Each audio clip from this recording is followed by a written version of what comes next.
دنیا میں جتنے زندگی گزارنے کے نقشے ہیں، زندگی گزارنے کے طریقے ہیں، مشرقی، مغربی، امیر کا، غریب کا، شہری، دیہاتی، جتنے زندگی کے طور طریقے ہیں، یہ سارے کے سارے دو حصوں میں تقسیم ہیں، دو خانوں میں تقسیم ہیں۔ ایک زندگی گزارنے کا طریقہ ہے کہ دنیا میں جیتے ہیں دنیا کی خاطر، اور ایک زندگی گزارنے کا طریقہ ہے دنیا میں جیتے ہیں آخرت کی خاطر۔ من كان يريد حرث الآخرة نزد له في حرثه ومن كان يريد حرث الدنيا نؤته منها وما له في الآخرة من نصيب۔ جو دنیا میں جیتا ہے دنیا کی خاطر وہ کل کے لحاظ سے بد نصیب ہے، ہوتا ہے۔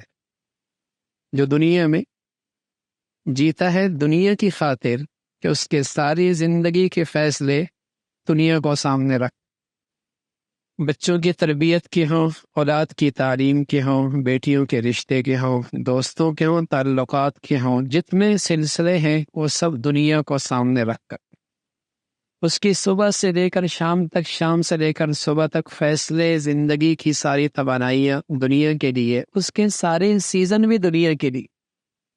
اور وما له فی الآخرۃ من نصیب، یہ کل کے لحاظ سے کھوٹا ہے۔ اور میرے عزیزو، کل کی خبر کوئی نہیں، کل کی خبر کوئی نہیں، پل کی دیر ہے، فضا میں رکھا چراغ ہے، ایک لمحے کی بات ہے۔ صبح زمین کے اوپر ہے، شام منو من مٹی کے نیچے ہے، یہ کل شروع ہو سکتی۔ یا صاحبی لا تغترر بتنعمی فإن النعیم یزول والعمر ینفذ وإذا حملت علی القبور جنازة فاعلم انک بعدها محمول۔ اس دنیا کی چمک دھمک میں نہ کھو جانا، اس نے کب کس سے وفا کی، کس کا حسن پائیدار رہا ہے، کس کی جوانی سدا رہی ہے، کس کی دولت ہمیشہ رہی ہے، کون اپنے محلات میں ہمیشہ رہا ہے۔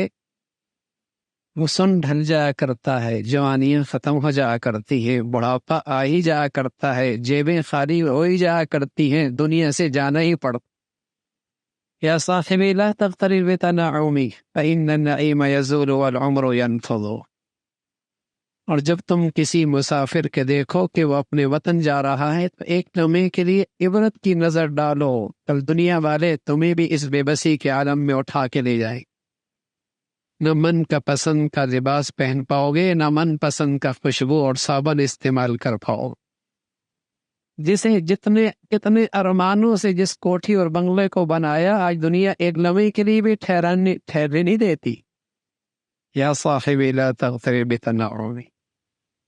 تو میرے عزیزو، ایک تو وہ شخص ہے جو دنیا میں جیتا ہے دنیا کی خاطر، اس کے ساری زندگی کے فیصلے اسی کے لیے، اور ایک وہ ہے جو دنیا میں جیتا ہے کل کی خاطر۔ اللہ کے نبی صلی اللہ علیہ وسلم کی خدمت پہ چند لوگ آئے، کہنے لگے یا رسول اللہ، من ایکس الناس واخزم الناس، کون روشن خیال ہے، کون دور اندیش ہے، کون عقل مند ہے جسے دیکھ کر کہا جائے بڑا سمجھدار ہے، بڑا دور اندیش ہے، عقل و دانش میں بڑی روشنی رکھتا ہے، کون ہے؟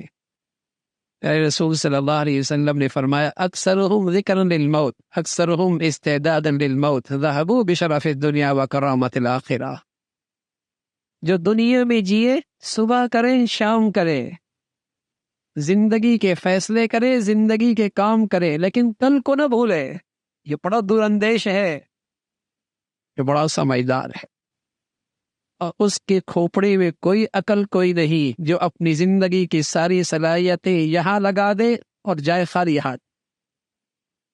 دوسروں کی زمین پر محلات بنا رہے ہو، جب چاہے مالک چلو میاں نکلو، کچھ بھی نہیں دے کے جا سکتے۔ سب ٹرسٹی ہیں، گھر تو آگے ہے۔ الذین یرثون الفردوس هم فیہا خالدون، گھر تو وہ ہے۔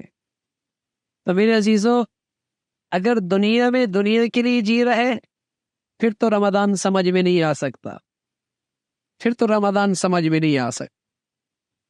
اور جو دنیا میں آخرت کے لیے جیتے ہیں ان کے لیے رمضان بہت بڑی دولت۔ حضرت مجدد الفسانی رحمۃ اللہ علیہ فرمایا کرتے، ساری دنیا سال میں جو برکتیں رحمتیں اترتی ہیں، اس سال کی رمضان کی رحمتوں برکتوں سے اسے اتنی بھی نسبت نہیں جتنے ایک قطرے کو دریا سے نسبت ہوتی۔ جو دنیا میں جیتا ہے کل کے لیے، اس کے لیے رمضان بہت بڑا۔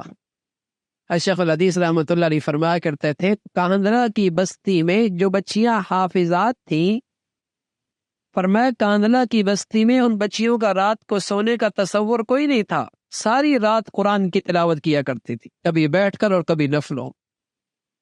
جو کل کے لیے جیتا ہے نا، جس کو زندگی کا مقصد کل ہے، اس کے لیے رمضان بہت بڑی چیز ہے۔ ایک مرتبہ شیخ الحدیث رحمۃ اللہ علیہ نے اپنے متعلقین سے کہا، کون کتنی تلاوت کرے گا رمضان اور قرآن؟ تو مولانا انعام الحسن صاحب رحمۃ اللہ علیہ نے 61 قرآن ختم کیے، ایک صبح، ایک دن میں، ایک رات میں، اور کچھ زیادہ 29 کا چاند آ جائے، گنتی پوری ہو جائے، اور ایک تراویحوں میں 61 قرآن ختم کیا۔ اور خدا شیخ الحدیث رحمۃ اللہ علیہ فرمایا کرتے تھے، مجھے اللہ نے زندگی کے 40 رمضان دیے، ہر رمضان میں 30 قرآن ختم کیے، ہر رمضان میں 30 قرآن ختم کیے۔ تو جو دنیا میں آخرت کے لیے جیتے ہیں، ان کے لیے رمضان بہت بڑی دولت۔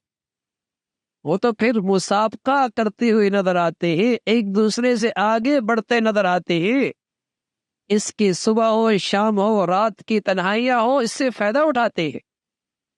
اور میرے عزیزو، اگر دنیا میں دنیا کے لیے جی رہے، رمضان آ رہا، دنیا والوں کے جب سیزن لگتے تو پورا سال اس کی تیاری کرتے ہیں اور اس کا لمحہ ضائع نہیں ہونے دیتے، اور پھر کیا کہتے ہیں، اگر اس سیزن میں یہ سودا ہو جائے تو بس سیزن لگ جائے گا، اس سیزن میں یہ سودا ہو جائے تو سیزن لگ جائے گا۔ اللہ کے حبیب صلی اللہ علیہ وسلم نے بتایا، اتق المحارم تکن عابد الناس، اس رمضان کے سیزن میں جس مسلمان کا یہ سودا ہو جائے، اتق المحارم تکن عابد الناس، حرام سے بچ جا، تقوی کی دولت مل گئی، رمضان کا سیزن اس کا لگ گیا، اس کا رمضان کا سیزن لگ گیا۔